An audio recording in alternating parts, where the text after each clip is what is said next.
Hey, welcome to the OMG Tarot podcast. I'm your host, Lindsay, aka OMG Tarot. Today, we've got a very special episode. I sat down and had a conversation with Benedictta Apwah, a tarot card reader, astrologer, and all around awesome person. So, without further ado, let's get to meet her. Welcome, it's nice to have you here. It's wonderful to be here. Thank you so much for having me. Welcome. So, could you tell us a bit about yourself? So my name is Benedicta. I am an astrologer, tarot reader, and now a Reiki practitioner. I'm from Northern New Jersey. I'm a first-gen American. My mom is from Haiti, and my dad is from Ghana. So I feel like I have a very interesting perspective, navigating the world, but especially within the spiritual community as somebody that has parents that are from Christian and Catholic backgrounds.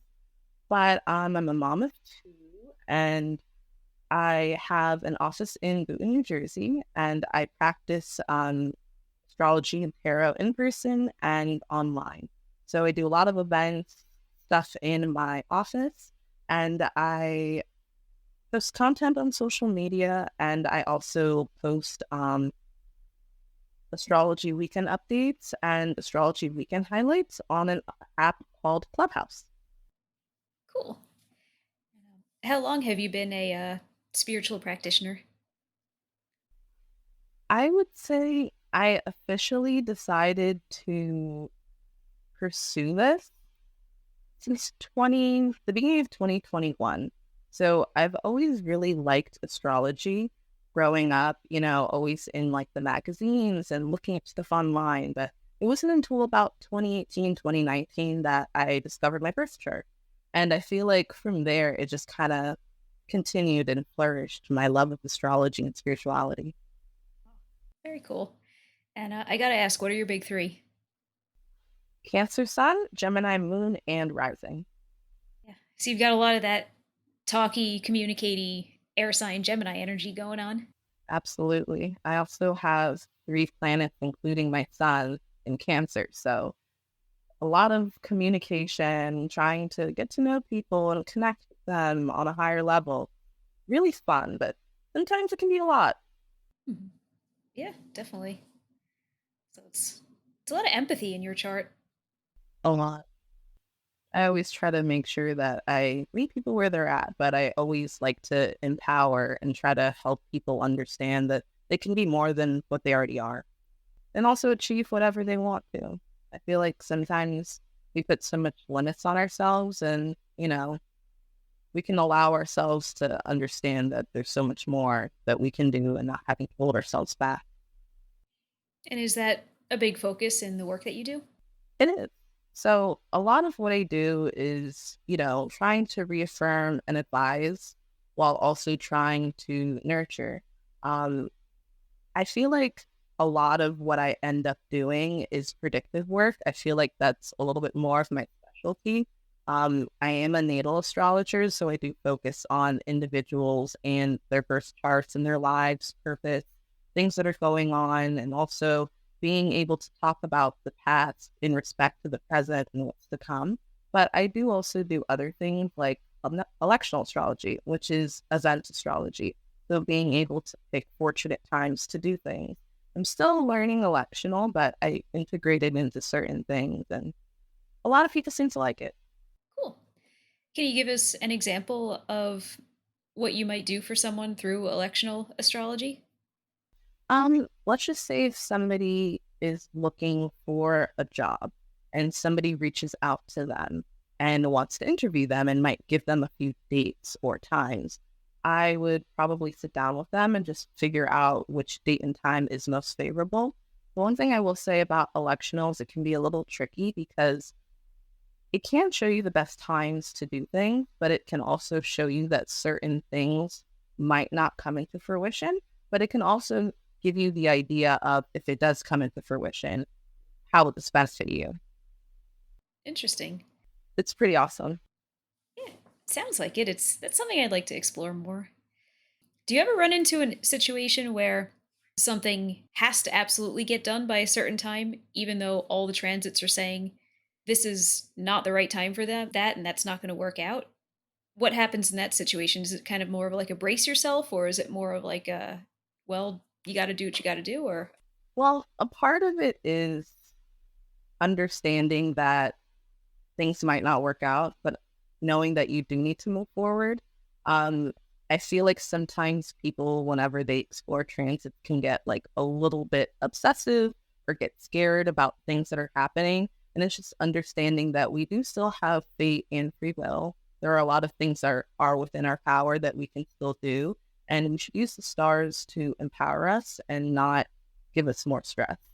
Um, I do sometimes try to give people ideas of, ways to cope. And there are also like remediation that I'm also learning and integrating. So certain things that might be able to counteract, a bad Mars transit, or if the astrology isn't good, ways to work around it. And also one thing that I really love that not a lot of people tend to talk about is planetary days and planetary hours. So planetary days can kind of give you a good idea of which days would be beneficial to do certain things. And planetary hours do the same thing. So you can kind of get a combination of planets. So, for example, let's just say if somebody needs to do like public speaking and Mercury is not really in a great place, they might be able to rely on doing things at a sun hour, or like using that energy of the sun to gain that extra level of confidence and to be able to use their intellect, even though communication might not be quite there, or if they're nervous or if there's any nerves. Interesting. I love that. One thing that I really wanted to talk about was how you work with the Hermetic and the Toltecs. So, can you tell us a bit about what those are, why you prefer them, how they're different from Rider Waite Smith, and all the above? Okay, so at first he started off with Rider Waite Smith. One thing I will say is I did have two mentors, and they are the ones that kind of started my tarot journey. I would say one introduced me to the love of tarot, while one elevated me. And one of the reasons why I wanted to mention them is my second mentor is the one that actually introduced the Hermetic tarot deck to me. She was a phenomenal astrologist, spiritualist. She was like a wealth of knowledge. She was like a library. It was amazing. And this was one of the favorite decks. And she used to talk about how she combined um, tarot with astrology and used the Deccan system for it. And I really love to get very detailed and specific about everything, but especially astrology, and using subdivisions, especially the Decans, which is a system of 36. It breaks down each of the 12 signs into three, and it just tells more about what each experience holds. So as a planet, especially the sun, travels through the Decans, even though it's within the sign of Libra, there are certain energies that are different as the sun moves through that zodiac. And I would say the Hermetic Tarot definitely helps me with my readings to give more nuance. We could be looking at, two of wands, but that's also Mars and Aries. So it can help me explain a little bit more about what they're experiencing through a different lens. So I feel like even though I am familiar with the Rider Waite Smith, and one thing I will say, whenever I use my Hermetic Tarot deck, I still keep some of those symbolisms of the Rider Waite Smith in my head. It just naturally comes out, and I use that as I, describe whenever somebody's going through or during a reading. But I feel like the symbolism of the Hermetic Tarot is extremely powerful, and I feel like it speaks to certain parts of ourselves that we might not necessarily want to experience or are able to digest, but might need to hear. It's a little bit more occultic, and it dives really deep compared to certain things that people are used to, especially with the Rider Waite. How would you say this preference has shaped your reading style? Sometimes whenever I give readings, I ask people what their rising sign is or what their sun sign is. And whenever I pull a card, sometimes I talk about what could be going on in that house based off of whatever planets they might have or transits if I don't see what the chart is. So it helps me combine two different modalities that can work together, but normally people aren't able to combine. And I feel like it gives people a non-traditional tarot experience and just understanding more of what tarot can be and the fact that each card has so much meaning to it, but there's even more meaning. Interesting. I think I'd like to bust out my Hermetic deck. I have it. I've always been a little bit intimidated by it. I understand it can be a little intimidating, but I feel like there's so much beauty, even with like this Eighth of Wands. It shows that fiery energy, the fact that, there's the clouds, there's the ability of bringing things into fruition, but needing that energy to do so. And having like these little like rays of sun is, I'm pretty sure that's what it is. It kind of shows that this is a highlighted time and an opportunity to go after things. And with this Ace of Wands, it's talking about, the energy of the fire sign. So you can also incorporate that, and you can talk about how those houses in your chart might be highlighted depending on whatever the question is. But I feel like the Hermetic Tarot, it's there. It feels pretty deep, but once you go into it, it feels very empowering and uplifting. I don't know, but this is how I feel from it. I think I'm going to make it a goal to bust mine out this weekend and get to know it better. So, would you say if somebody wanted to get into reading the Hermetic deck, would they need any kind of background knowledge in Kabbalah or astrology, or can they dive right in? I feel like they can dive right in. And I feel like this would also be a great opportunity to start learning a little bit more about astrology. I feel like you can start slow just by understanding the planets and even some of the significations of the signs. A lot of people, when they talk about astrology, it's all about the signs, but the planets are the main characters. The signs are just the energy that, it's being expressed through. I definitely would say that they can go based off of the knowledge they have in Rider-Waite-Smith, but having that astrological background will definitely help support it. And using this deck would actually really help them understand astrology a little bit more. Very cool. What advice would you have for somebody who wants to start working with this deck? I would say try to come from a grounded place.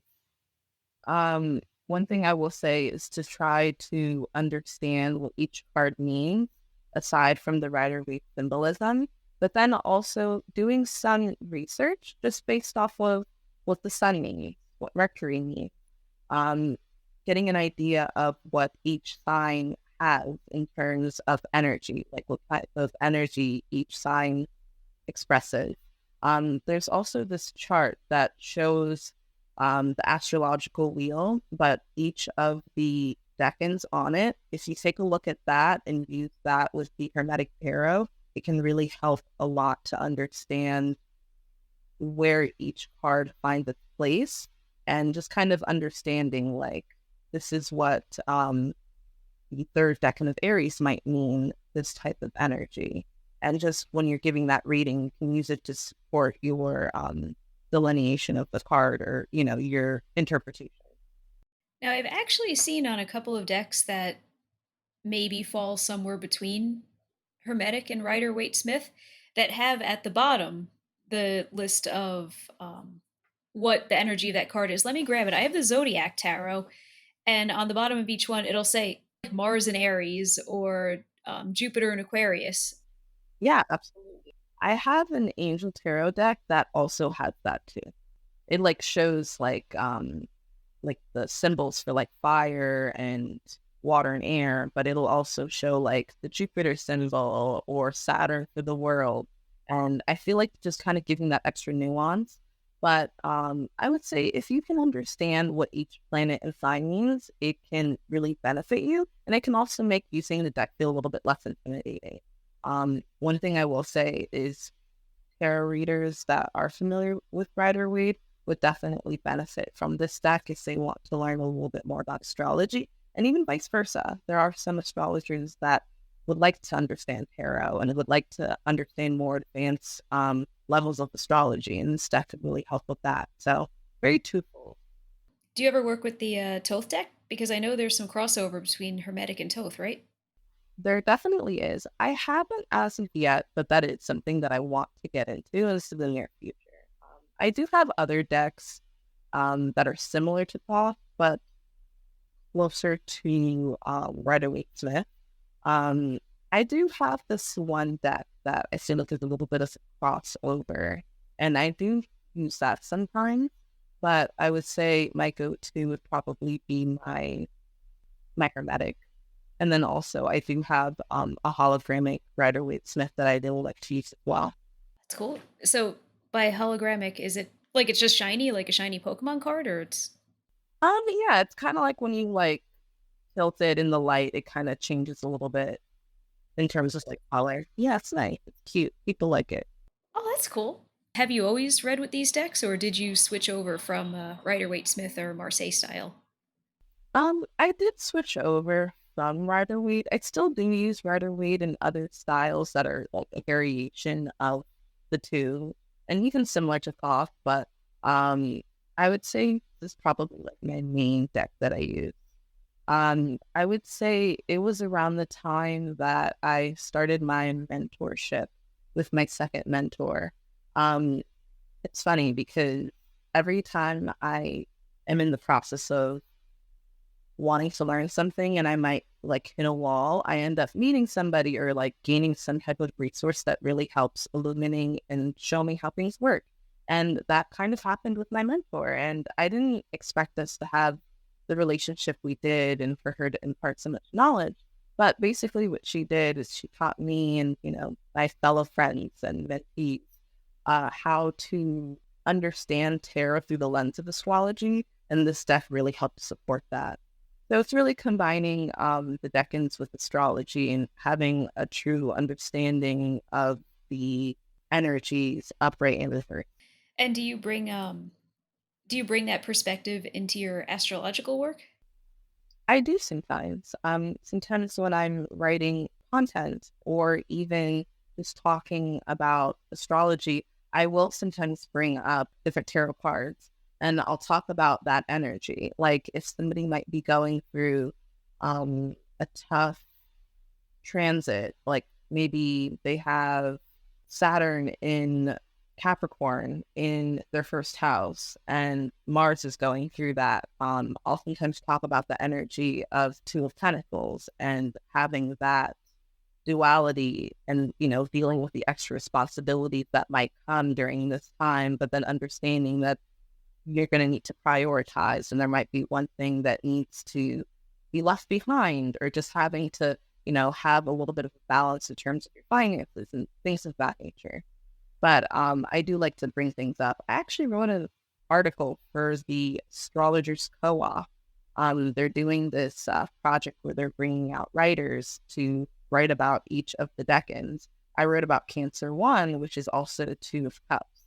So it was really nice to talk about that because they did talk about the energy of that decan and what, Venus and Cancer is. But also I did talk a lot about, the Two of Swords. Sorry, not the Two of Swords, Two of Cups and how that, colors that energy. But yeah, I kind of go back and forth and hand in hand. I combine both into my interpretation. And about the Astrologers Co-op, is that something that is widely available and our listeners can check out? Oh, absolutely. They have an Instagram and they also have a Substack. So I believe right now they are at Libra 2. So the second decan of Libra. They also talked about the solar eclipses that happened in Pisces and in Libra. And they also talked about Pluto re-entering Capricorn. And I'm sure somebody's also going to write about Pluto leaving Capricorn, for good. And I think that's actually in that article. But it's a lot of great resources just to understand. And it highlights a lot of wonderful astrologers and great writers. You could be experiencing something, but not fully aware, even if you practice. And you might have a moment, shortly after that. It's like, oh, that's what that was. Or there's like a certain part of your chart that you might not be aware of, or you might have forgotten. And then you might kind of remember like, oh, this is being highlighted. I feel like once you get to like a higher level, you don't have those moments as much. But as you learn, sometimes it happens. I mean, I even have moments where sometimes I have certain things in my chart and I'm like, oh, this is happening to that. I don't check my transits very consistently, but I do enough. Like I've had moments where I used to do it every day and sometimes it'd be every couple of weeks, but I try to touch in, often enough, like maybe a few times a month, just to kind of touch base with what's happening with me and what's going on. But also, I know my chart pretty well. So as I'm paying attention to the transits, I'm aware of what things are happening. Like I have 9 degrees Mars in Cancer, and I it was like the day before the eclipse, it like fully dawned on me that this eclipse is exactly square my Mars. So moments like those. Yeah. Yeah, no, definitely. I think if you're checking every day, it's so easy to get obsessed and kind of get in your own way. It is. I feel like, especially if you're learning, checking every day is helpful, but it does make it easier to get obsessed or just to kind of get lost in the mix of astrology, and it can cause more harm than good sometimes. But like having those check-in moments, like maybe like once every other day or like at least once or twice a week just to kind of get an idea. But it also helps to break down transit. So like let's just say for this week we're going to be, I mean literally this weekend actually, we're experiencing moon in Scorpio, and then it's also going to flip into first few degrees of Sagittarius. So just kind of having that mindfulness of this is going to happen, and maybe if I have placements in Pisces, like or early degrees in Pisces, I'm going to experience a trine from the moon, but then I'm also going to experience a square from the moon. Once it goes to the Sagittarius, and it might do these things to me. So just kind of touching base, but not being too into it. And I feel like just allowing yourself to experience astrology and experience what, the cosmos have for you. And I feel like that helps develop a healthier relationship with astrology, but also seeing it play out because I feel like sometimes, and I've been having these conversations lately where people talk about, intuition and using that with astrology. And that's important. And you also want to make sure you know what you're looking at. And there's, having that knowledge, the book knowledge and understanding what everything means. But it combines, it's just like a combination of intuition, experience, and knowledge that all needs to come together when it comes to astrology. And of course, it's the experience of, giving readings, but it's also the experience of understanding what certain trans mean and feel like. And I feel like that's one of the things that sometimes post-Saturn return astrologers talk about with Saturn return astrologers, what I am, like not having certain knowledges or like not fully being in adulthood. And I feel like you can still gain certain experiences without being able to have certain lived experiences. But once you do have certain experiences, I feel like that just adds to the wisdom. And just so that way, so our listeners understand, can you just real quick explain what a trine or a square or all of those aspects mean? Oh yeah, absolutely. So a conjunction is basically when two planets are at 0 degrees. It's when things are coming together. Um, it's like a blend of two different things. Um, it can feel intense. It can feel difficult, but it can also feel harmonizing. It can also feel opportunistic. When it comes to conjunctions, those can kind of be twofold. It depends on the planets that are being involved with how that energy is going to be experienced. But it's when things are coming together, stuff is really being shown and coming about. I would say a trine, it's 120 degrees. So a trine has the energy of the planet Jupiter. So this can be positive. It's happy. There are positive things that are being experienced. I will also say kind of being mindful of the planets because in traditional astrology, depending on the planets involved, even if there is a positive aspect, which is what a trine, which is 120, and a sextile, which is 60, it can still be negative because planets could be harming each other depending on the position in a chart. But when it comes to trines, these are typically positive. It shows opportunities that can happen, great things that are coming into fruition. Similar to sextiles, it can show potential for good things, but also a level of tension. It has the energy of Venus, things coming, things that are tangible happening. It's typically positive, not as strong as a trine, but it's a positive experience. Um, a 90-degree angle is a square, and this is typically where there is challenges operating at cross purposes, a level of uncomfortability happening. There's just a lot of frustration that can come about this, but also the need to get things done. A lot of action can happen with this. And even though it is inherently a little bit more on the negative side, it can really help give you what you need to get things done. So with squares, that's like the energy of Mars, which has that energy. It can be uncomfortable and difficult, and it can also give you that extra energy, that push, that action. And oppositions, it's 180-degree angle. This is two planets typically on the same axis. It's what people call sister signs. I usually don't call them sister signs. I just call them opposite signs, which that's what they are. But, whatever feels most comfortable for everybody.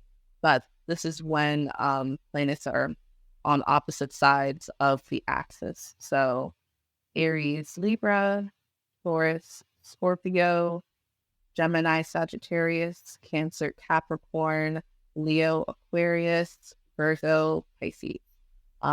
This is literally an opposition. This is kind of like a power struggle.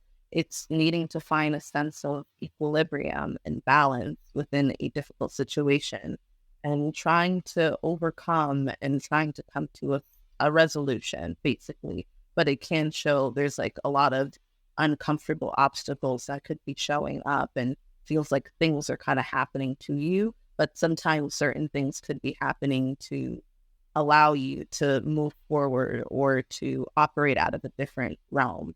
One thing that I will also say is people that have 3 or more planets in one sign, which is a stellium, we both have one. Yours is like a super stellium, but it's important to pay attention to what's on the other side of that stellium, whether it's in terms of exact aspects or even sign-based aspects. So by sign-based, let's just say, even though you might have Jupiter in Cancer and Mars in Capricorn, and they're not at an exact opposition, and one can be at the first couple degrees and the other could be at the first or last degree. With those energies still there, you can still feel that energy of opposition just because they're in the opposite sign. So just to let you know. But also what I was saying about stelliums, which is that energy of 3 or more planets in a sign.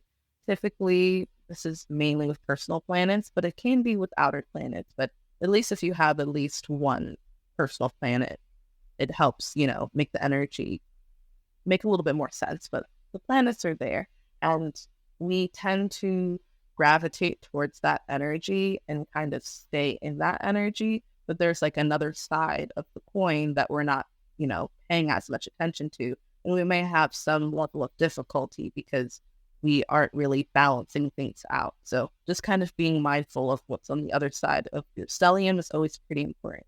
I have a Cancer stellium in my second house. So I have Mars, Sun, and Venus in my second house. My 8th house is empty, but I personally tend to be extremely self-reliant. But I also don't necessarily realize that there's so much that can be done by the support of other people. So that 8th house energy, shared resources, and even, resources of other people. So sometimes it kind of helps to look on the other side.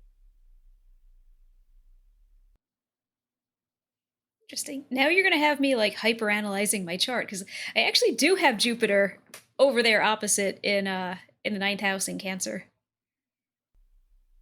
I feel like that speaks to a lot of the work that you do, just in general with, this podcast, your spiritual work, your writing. It speaks to a lot of you having those gifts, but maybe not necessarily giving yourself the ability to rest sometimes because I feel like you're a very busy bee. You're a really hard worker, and sometimes you need to give yourself that rest. But then also understanding that there's so much knowledge that you carry that you can apply, of course, to others, but also yourself. Um, I feel like sometimes with this work, we tend to like do so much for others, and then we kind of forget about ourselves. And then with like, yeah, I should probably apply this to myself. So some of those things sometimes happen or some can't happen.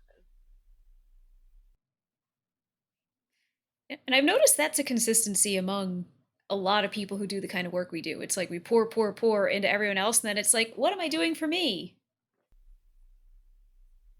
Absolutely. Yeah, just taking those like mindful, moments of like, okay, I'm gonna do this for myself. And not even taking the time out. Like you need to sometimes set that intention. Like this day I'm gonna do this and that for myself. Or for these couple hours, I'm gonna make sure I do this. And that's still something that I'm learning. It's like kind of hard for me, but getting better. Still, hey, yeah. So, aside from tarot, do you do any other forms of divination? Yes. So astrology, Reiki, which is pretty new to me. I learned from my teacher, Sapphire, from Divine Alignment. And that was a very awakening experience. I'm also psychic. I don't really talk about that a lot, but it was actually tarot that helped me unlock some of my abilities. So Oracle and tarot. Um, I first started off with Oracle cards, and then I moved on to tarot pretty quickly.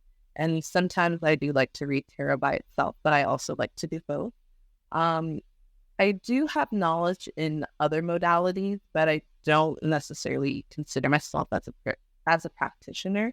But I do sometimes combine some of those other things into my work. I would say mainly numerology. I actually have this service, like an angel number like service.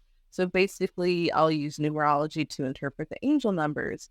But in terms of planetary numerology, each number can signify a planet or sign. So you can root it back to your birth chart and your transits to understand more. So I offer that, which is really cool. And I do sometimes use some of the knowledge I have in human design, but I just haven't really gotten into it like I originally felt like I would.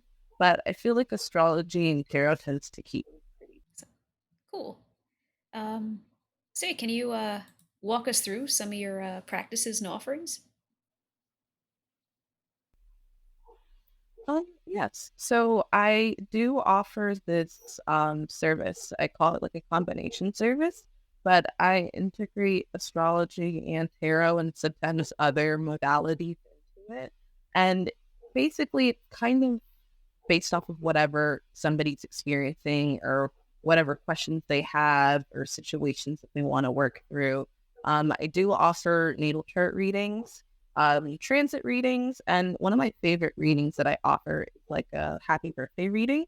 So with that reading, I do integrate modern and also traditional timing techniques. So timing techniques can kind of give you an idea of when things are going to happen, experiences that you might have during a certain time period, things like that. So for my happy birthday readings, I integrate transits, perfections, which is traditional. A lot of people tend to use it traditional, not traditional. I've noticed at least more. Um, Secondary progressions. I do sometimes also integrate Fedaria into it, which is like a more traditional form of larger timing. Basically, it can tell you like larger periods of time but then also give you an idea what like a year and a half or the next year or two might hold. And that can really play into somebody's year. And I'm also learning zodiacal releasing, but I haven't integrated that with any of my services yet. But I do have a few other readings that I integrate astrology and tarot into, like my lunar cycles reading. So it's kind of like a month ahead, or at least getting an idea of what a lunar cycle or eclipse has for you. We are still in eclipse season, so I definitely would recommend somebody that if they want to understand what the next 6 months is going to hold for them, that would be a great reading to pick. And yeah, I have a couple other services like my connections.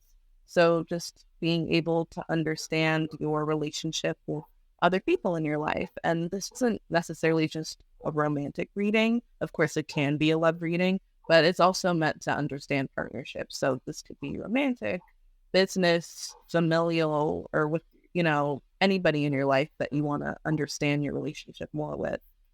And yeah, those are just a couple of services that I offer.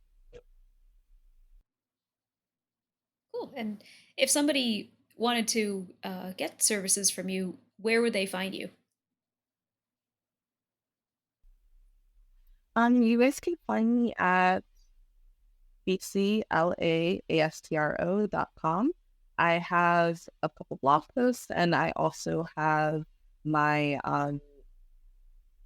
my booking page there too. So I just try to make myself a resource as much as possible. And it's actually funny how we're talking about this because I decided to run a sale for the month. So for a 20-minute mini reading, you can select any reading that I basically have as an option right now, and you can get us only $33.33. So a lot of insight for a good amount. Nice. Oh, awesome. So, what's your favorite tarot card? So I feel like the Magician is a very beautiful card. It symbolizes so much opportunity. So when you look at the card, there's somebody in a red outfit, and there's a chalice, and there's a wand, and there's a pentacle, and there's a sword. And these are kind of, being able to utilize all the different elements to manifest, and also using the skills and abilities to go after the things that you want. And this card also sets a tone for all of the aces in tarot. And I just feel like it's a card that means so many things, including using your resources and showing up for yourself and allowing yourself to communicate, to negotiate and get the things that you want. But it just means so many different things. And I feel like that's one thing that I really love about it, especially with, being able to find perspective and understanding that you can wield yourself to do anything you really want to do. It is. There's so much power there. It's a lot. It's very powerful. And I feel like especially like nowadays, with even with these transits, they're very demotivating. And I feel like once we kind of tap into that inner power, it can kind of help us move forward. Do you have any tarot cards that you really don't like as much?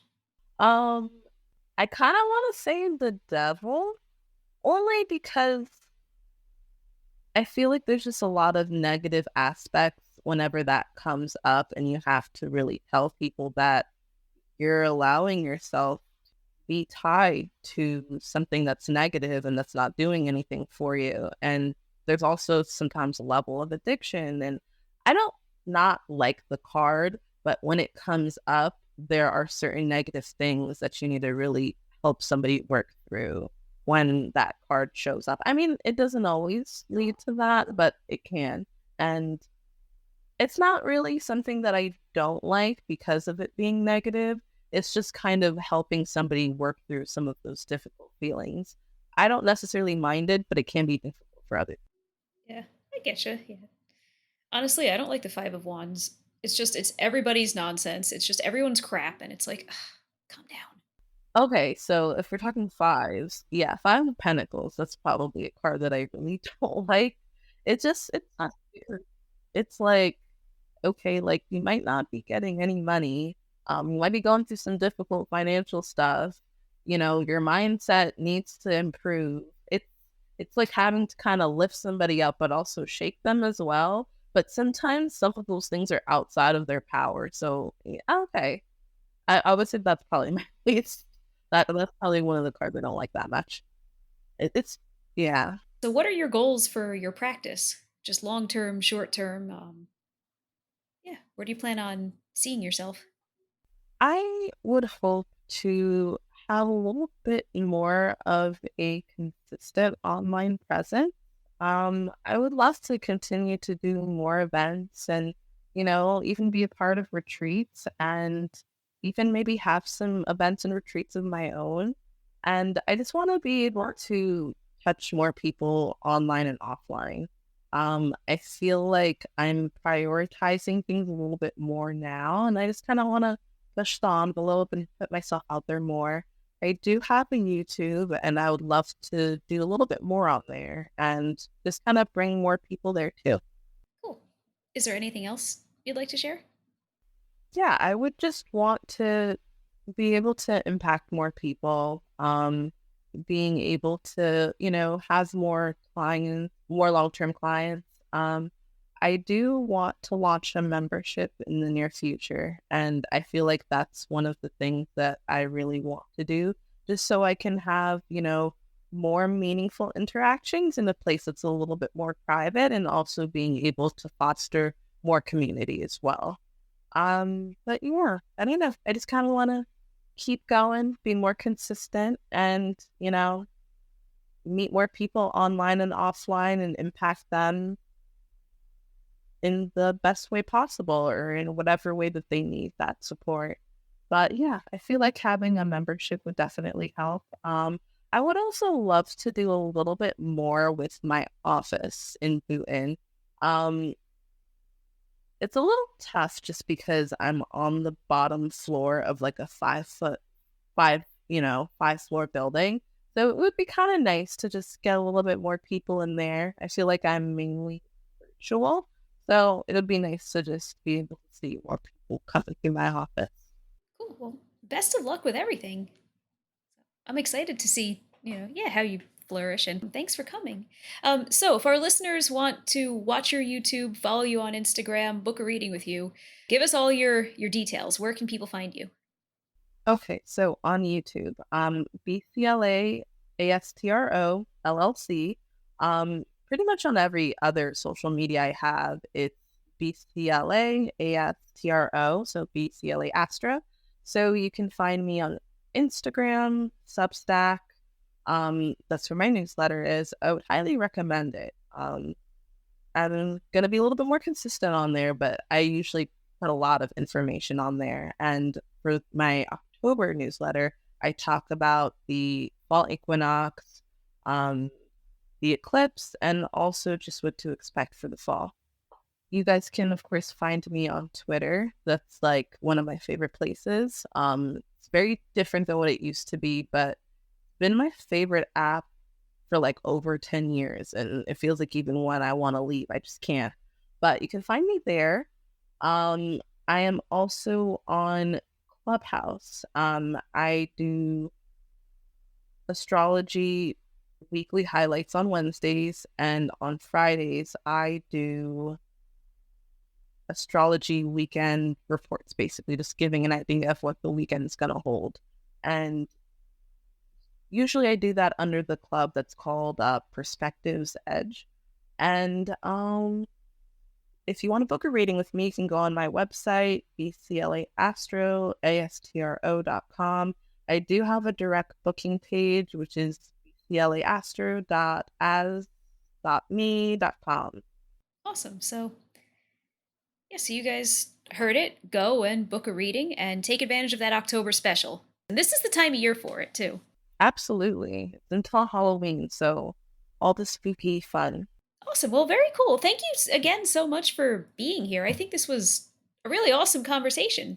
I did too. Thank you. This was like really fun and enjoyable. And thank you for being my first podcast. And that's a wrap.